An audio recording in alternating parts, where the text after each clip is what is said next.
गंगा नदी अपने उफान पर थी और तीन दोस्त उसमें नहाने के लिए चले जाते हैं। दो दोस्त बैरिकेडिंग होता है, रस्सी होता है, उससे अंदर होते हैं, जबकि तीसरा दोस्त होता है वो रस्सी को पार करके एक सेल्फी लेना चाहता था।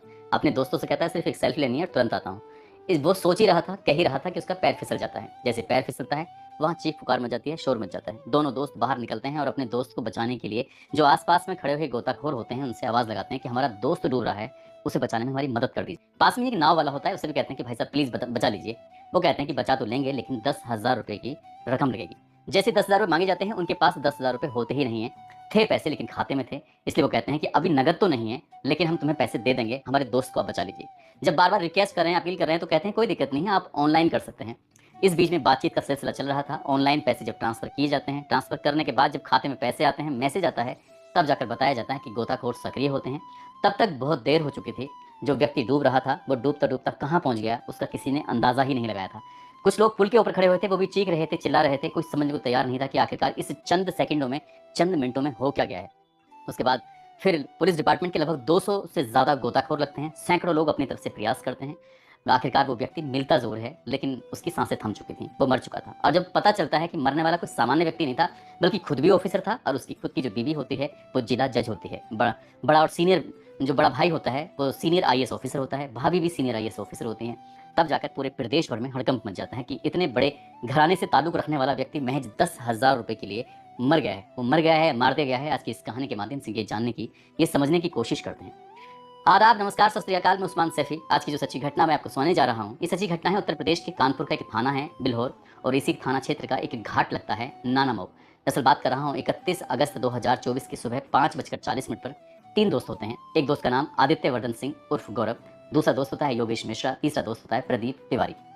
तीनों दोस्त इस नानामऊ घाट पे पहुंचते हैं सुबह 5:40 पर। उसके बाद फिर अपना तैयारी, जैसे कि दोस्त होते हैं, हंसी ठिठोली करते हैं, आपस में बातचीत करते हैं, और बातचीत करने के बाद कहते हैं कि इस दिन का कई दिनों से इंतजार चल रहा था, गंगा में नहाने के लिए आज तैयार हुए, खुशी मना रहे थे। उसके बाद फिर वो जाते हैं और नहाना अपना शुरू कर देते हैं। जैसे नहाना शुरू कर रहे थे तो पुलिस डिपार्टमेंट की तरफ से, या फिर जो भी गंगा नदी का वो तट जिसके हिस्से में आता है, उन्होंने कुछ बैरिकेडिंग लगाई हुई थी, रस्सी लगाई हुई थी कि जिसको नहाना है इस रस्सी के अंदर अंदर ही नहाया जाए, इससे अंदर जाने की कोशिश ना करे, क्योंकि गंगा नदी अपने उफान पर है, पानी का बहाव बहुत ज़्यादा तेज है।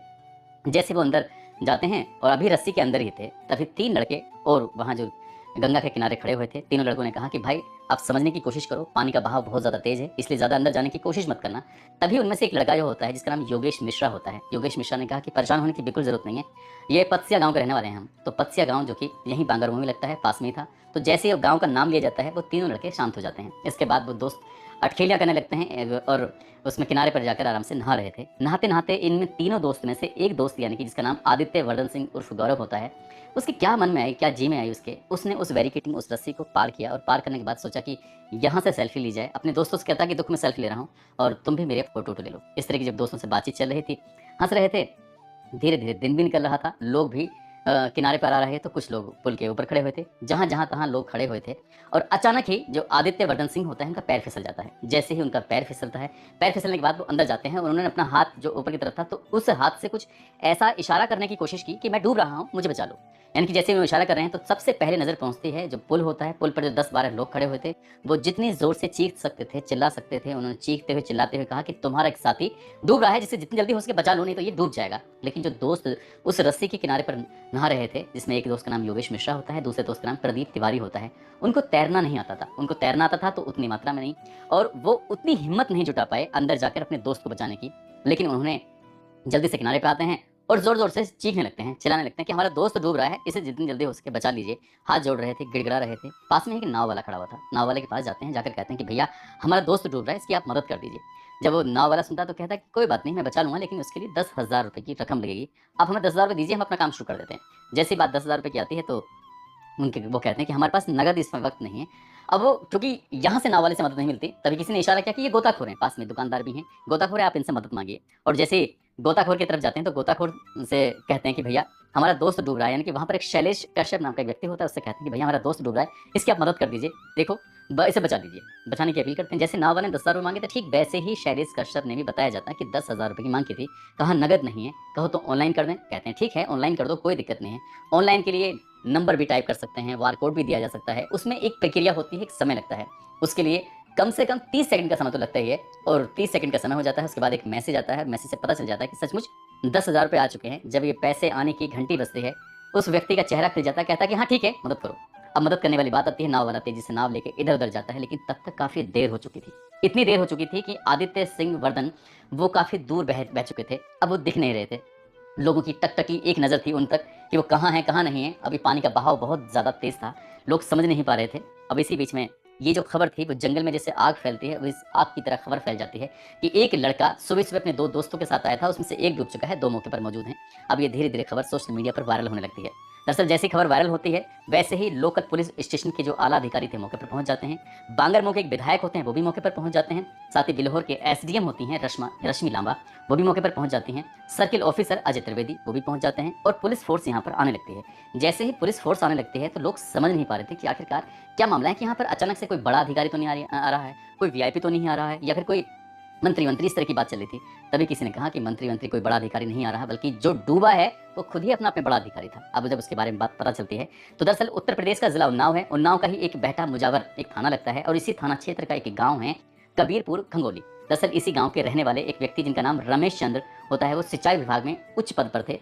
रिटायर्ड होने के बाद लखनऊ के इंदिरा नगर में अपना मकान बनाकर वहीं रहते हैं अपनी पत्नी के साथ। अपनी पत्नी के साथ वहाँ उनका रहना-सहना हो रहा था। उनको एक बेटा होता है, बेटे का नाम आदित्य वर्धन सिंह होता है, जो कि बनारस में स्वास्थ्य विभाग में डिप्टी डायरेक्टर के पोस्ट पर तैनात होता है। और आदित्य वर्धन सिंह की जो पत्नी होती है, जिनका नाम शैलजा मिश्रा होता है, जो कि अकोला एक ज़िला लगता है महाराष्ट्र प्रदेश का। उसमें वो ज़िला जिला जज होती हैं, डिस्ट्रिक्ट जज होती हैं। तो ज़ाहिर-सी बात है, उसके बाद फिर और उनके बारे में जो छानबीन उनके बारे में जो जानने की लोग कोशिश कर रहे थे, तो पता चलता है, जो इस लड़के की यानी कि जो डूबा है, जो अधिकारी है, उसकी जो सगी बहन है, वो ऑस्ट्रेलिया के अंदर इंजीनियर है। यानी कि पूरी फैमिली एक से बढ़कर एक पदों पर हैं।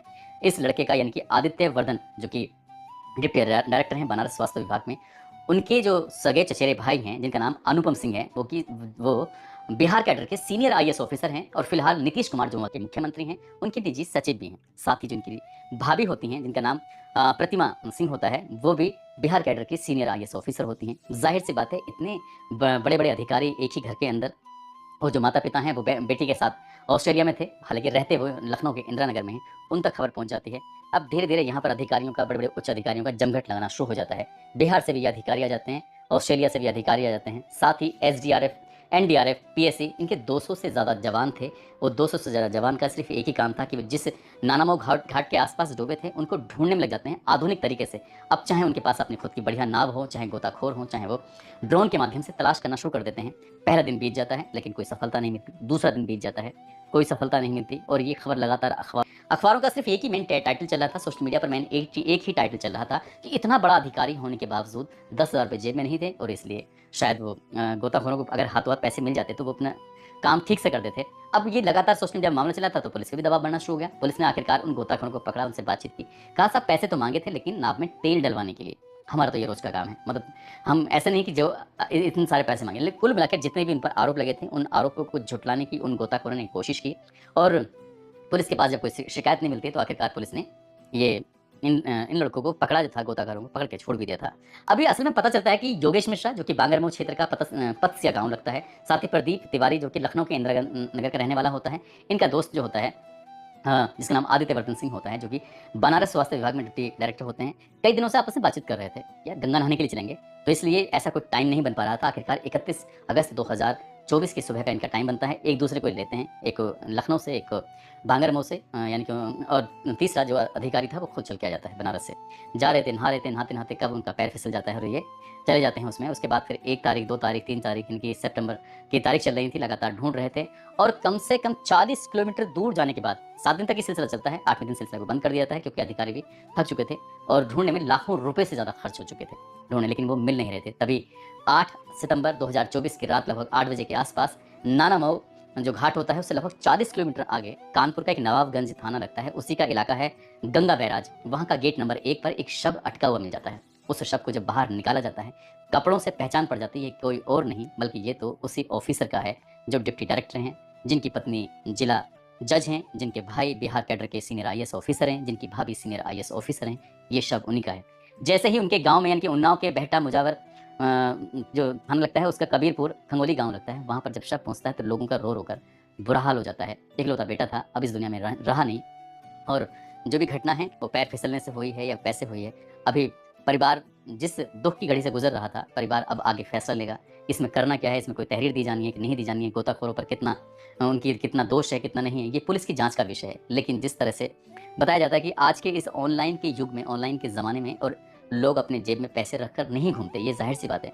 आजकल 100-200 रुपए से हों या फिर कम से कम पैसे हों या फिर 10, 20, 50 हज़ार रुपए तक हों, तो मोस्टली लोग ऑनलाइन ही पेमेंट कर देते हैं और क्योंकि पैसे रखने से थोड़े लोग परहेज़ भी करने लगे हैं।